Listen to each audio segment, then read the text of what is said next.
There seems to be a never-ending debate these days about the merits of a business plan and whether entrepreneurs should bother to create one. Now, I'm not going to jump into the debate too heavily here, but my stance is yes. Every entrepreneur should have a constantly evolving business plan. If you're going to look for funding, you need to have one. And even if you're not in search of outside funding, it's always a good idea to have completed some solid market research and laid out your marketing, financial, and operational plans before you get too deep into running the day-to-day of your business. So, for those of you that decide to take my advice and complete a business plan, whether in a formal document that you could hand to a potential investor or otherwise, here are the basics of what you should include in that plan. First up is your executive summary. And this is really only necessary in the formal plan. Basically, it's the Cliff's Notes to the business plan, and it should be concise and compelling so that any potential investor who reads it is interested enough to continue on to the full plan, which will contain the real meat. Now, I tend to write the executive summary last so that I can pull the info in about the company, its business model, management, competition, and the marketing and financial plans from the rest of the full business plan.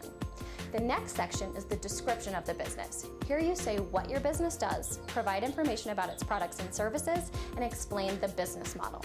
This forces you to fully think through how you're going to bring in money so that you and any potential investors understand where your revenues are going to come from. Next, you need to provide an in-depth marketing plan. Here's where you explain in detail why what you have to offer is so special and how you're going to make sure that your customers know that so that they're willing to shell out cash to buy it from you. You need to perform some market research and competitive analysis so that you know who and where your customers and competition are. This section is incredibly important because if you can't clearly explain how you're going to bring in customers, you really don't have a business. Also remember that anything you discuss in this section must be directly related to the forecast in the financial section.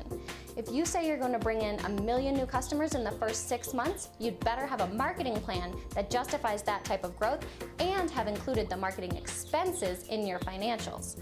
A lot of people underestimate the importance of creating a thorough marketing plan, and then they fall short when they actually open their doors. Remember, just saying you're going to do email marketing to bring in clients is not enough.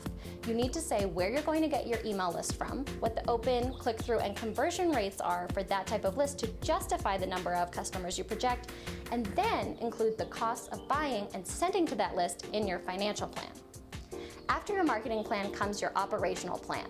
This is where you explain how stuff is going to get done. Where are your employees coming from? How much do they cost? And what about supplies and equipment, R&D, compliance with regulations?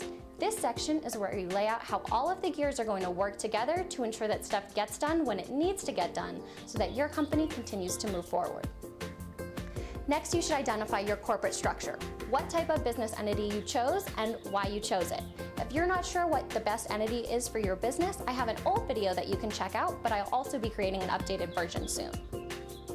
After that, you're onto the management team. Here you explain who's in charge of what and why. This is another piece of the puzzle that many people ignore if they're not seeking outside funding, but you really shouldn't. You need to seriously think about who will be included on your executive team and what they contribute. Having your best friend be your chief technology officer when he has no tech background makes no sense. So be honest with yourself about who should take on the key roles in your company and make sure that they're qualified. Don't just stack your executive suite with dead weight because you feel like you should have a bunch of directors or chiefs or because you want to appease family or friends. Finally, you need to create a financial plan for your company and forecast what will be happening with your money. First, you should create pro forma financial statements to get an idea of whether your company will actually be profitable or not. If you don't know how, you can take a look at my old videos about financial statements and pro formas, but I'll also be uploading new versions in the near future. If you really have no clue what you're doing, you should probably bring someone in from the outside to help you create those financials, or go to your local Small Business Development Center, Women's Business Center, or SCORE chapter for help. Remember, you need to have an explanation for every single number you put here, so go back to your marketing and operational plans to make sure you don't miss any expenses and you've justified any revenues. Once you have these completed, if you're looking for investment, you'll need to discuss the financing that you propose. Now, these are just the basics of a business plan, and some more formal plans may have additional information. However, if you thoroughly complete all of these sections, you'll be in very good shape to move forward with launching your business solo or recruiting investors to work with you. Did you find this video helpful or fun? Then share it with a friend who you think would benefit from the dish, and don't forget to follow me on Twitter and Facebook and subscribe to my channel on YouTube so you never miss any of the latest tips, tricks, and tutorials to help your business grow. And you get to see my adventures through the wide world of entrepreneurship and how I use the freedom running my own business gives me.